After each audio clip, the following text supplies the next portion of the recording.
Welcome back, everybody, to another look at Zombies Abound. Every once in a while, when you're watching the news, you get some feel-good story about a lost puppy that got found or something like that. Today's video feels like that to me. We were playing this yesterday. It's a game that is at least 11 years old, perhaps longer. I'm not quite sure how old it is. The developer talked to me yesterday, and he used the term 11 years ago. So I don't know if it was in reference to this game or one of his other games, but it's approximately a decade plus. But we were playing it yesterday. We encountered a game-breaking bug. We hit the stairs, and we could not go down the stairs because entering the stairs destroyed the stairs. Which incidentally is a valid tactic to use if you're ever pursued by zombies. Climb the stairs and destroy them behind you, according to Max Brooks' excellent book, The Zombie Survival Handbook. But in terms of a roguelike, it doesn't work so hot.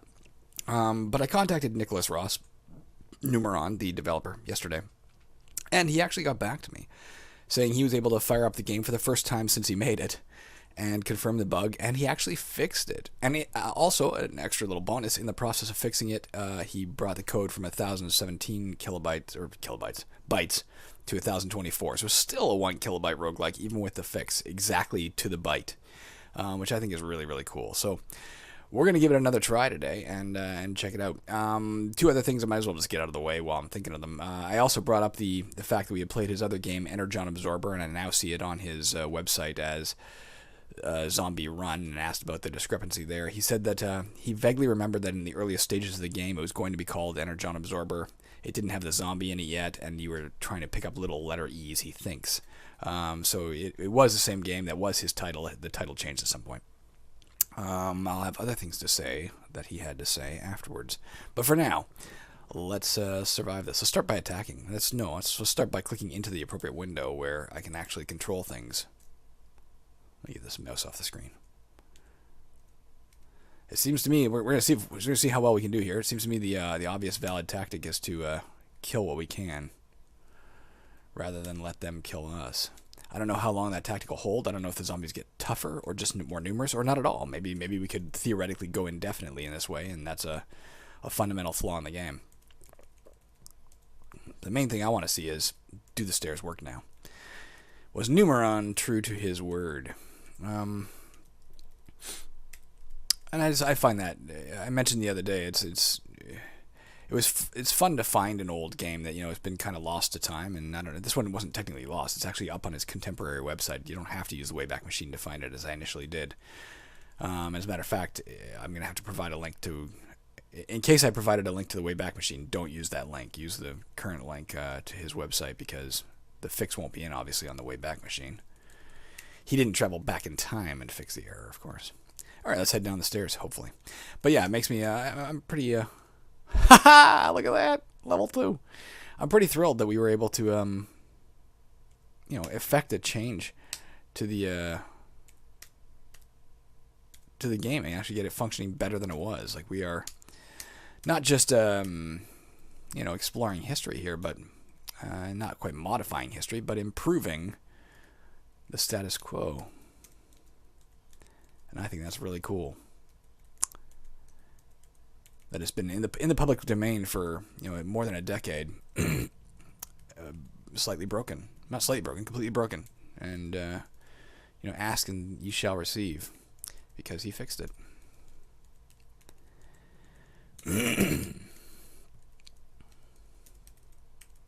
That it for money?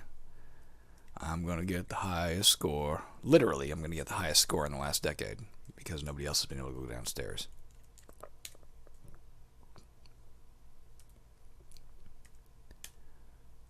Like, I think definitively we already have like a world record in this game.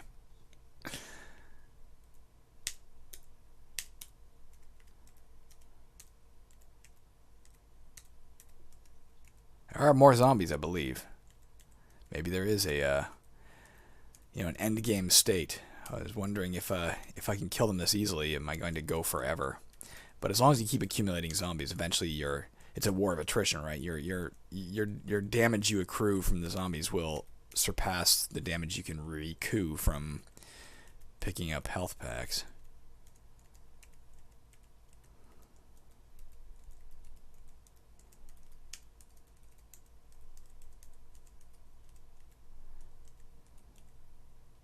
Ooh, definitely more zombies here.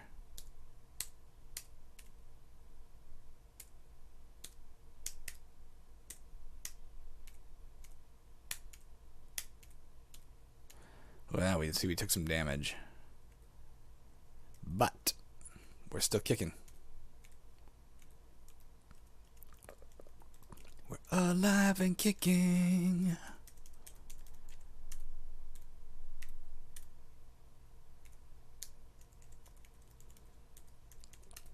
Yeah, pretty simple game, but it's kind of fun in its own way. In the sense that there's a bit of tactics in it. Your only real tactic is how do you minimize the damage you're taking. That's really it. It's not even about, because you don't get anything for killing them other than, freedom to look around the level and find money without getting hurt.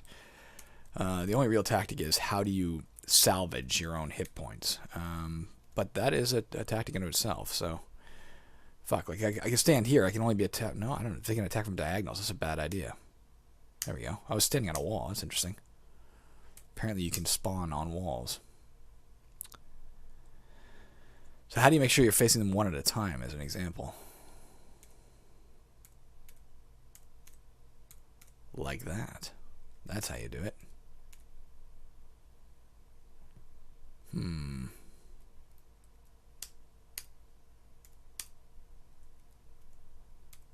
Alright, this particular tactic will... Oh, yeah, we can go up here. Alright, that's it. That's all we can do in that way. Definitely more zombies.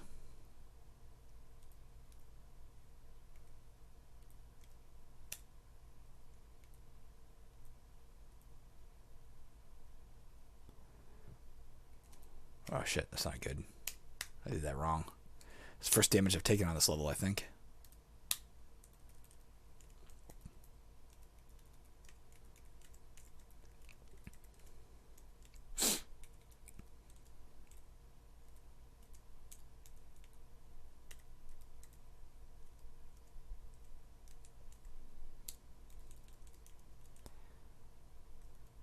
Well, scratch what I said yesterday. I talked about, I'd have made the zombies not killable, or make them, I think I said maybe a 10% chance to kill them, which, is, I guess it's a little more luck-based than tactic-based. But as long as the zombies keep becoming more and more prevalent, then this definitely becomes there is a strategy and skill here, and a valid set of tactics to work with. Let me just turn off this light that is giving me a bit of glare and leaving me prone to zombie attack. In some ways, it reminds me of that other 1 kilobyte roguelike, Oh Rats. I know you thought I was going to say zombies, which it also kind of reminds me of, for obvious reasons. But in terms of gameplay, it somewhat reminds me of Oh Rats. Oh, fuck. Yeah, I'm in trouble now. There we go. Look at that. All right. That's that. That's pretty cool. $81. Yeah, it definitely got suddenly ferociously difficult. That's actually pretty fun. If you're, there's obviously no end game goal, but which I always lament in any game. But there is a definite increase in difficulty, a spike in difficulty, and it's fun. I recommend you download it from the new link I will provide. I may even edit my old link. Well, unless if I gave the link to his current website on my last video, then it'll be the same link. If I gave a link to the Wayback Machine, I'll have to overwrite that because you do not want that older version. So that's it for Zombies Abound. There's no as much as I'm having fun with it, and I may even play it again. There's no point in recording it further. You've seen the full gameplay. The one other thing I wanted to mention that Numeron brought up in his email, and it's something I brought up the other day, was the fact that the 2019 7-day roguelikes are releasing right now, and he even advocated, why don't you take a look at some of those? And I can certainly see an appeal to that, several appeals. One is that, frankly, a lot of the games coming out now, since the advent of things like the Unity engine and that sort of thing, a lot of the games coming out now in 7 days are just gorgeous, and they look really cool. I've seen videos even in the last few years where games that come out and they look like they're AAA titles to me, and they're, somebody made this in their basement in 7 days. The world's getting weird in terms of game design. But the main appeal to me is that, on a selfish level, it would get eyeballs on this channel. If I was to play those games, people are looking for those games right now, and it would easily redirect eyeballs over here, and we'd suddenly find we have a lot bigger viewership, which is, part of the appeal of making a channel like this. But there is a downside, and I think the downside wins out. Two downsides, as a matter of fact. One of them is that, we are trying to explore to some degree the history of roguelikes here, even if it's not our primary focus. And if we just suddenly leap ahead 10 years, we're missing out on the ability to make callbacks, as I just did with ORATs and that sort of thing. We're missing out on the ability to, make comparisons to what came before. ORATs or zombies. So that's one, from an academic standpoint, that's one thing. But the other is purely... what is the logistic? This year there was like 24 or 25 in 2009, 24 I think successful entries. As I've mentioned before, that number climbs through the years. As we go through the 7-day roguelikes, we start seeing in modern years, on average, things like 150 successful entries.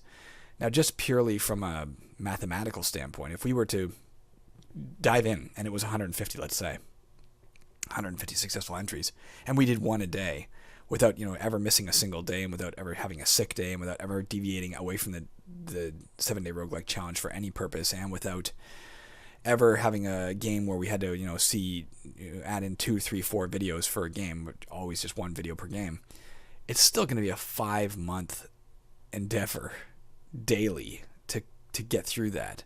And of course, if we do intersperse it with other things, and if we do hit any kind of snags, that 5 months could easily double, and we could be looking at a year. And if we do that, then of course we come up to the exact same problem, by the time we're done, where it's time for the 2020 7-day roguelikes, and then we never get back to the history that we're supposed to be looking at for the channel. We're just constantly trying to keep pace with modern times. I think the ultimate goal of this channel, to look at every free roguelike ever made, is definitively unachievable. Even if no more roguelikes were made and we stop right now, it's unachievable, of course, because some of the roguelikes are lost. And even if that wasn't the case, it's very, very difficult because there are so many out there. It's going to take a long time, and can I even find them all? But yeah, if with more coming every year and exponential growth, it seems, or if not exponential, at least I'm not sure what the mathematical term is, but an ever-increasing rate of growth. It's not going to be achievable. So I think we're going to stick to our guns. We're going to try and finish out the 2009 7-day roguelike challenge. We will, of course, look at other older games that have nothing to do with 7-day roguelike challenges, and then we'll get on to the 2010. And we will get to 2019 probably, realistically, if we keep pace with where we are about now, probably in about 3 or 4 years. And we'll get to 2020, however long after that. Anyways, thank you for watching Zombies Abound. I am not sure if this is the only video going up today. It really should be, just because I've lamented the fact that I'm running out of videos, and this is a video. So perhaps I will just call this a day's video, and we'll get to something new tomorrow. Yeah, that makes sense. All right, everybody, have a great day where we are. Download the new version of this game. It is legitimately fun. Thank you, Numeron. Thank you so much for fixing it. I appreciate the work you do. Thanks. Bye.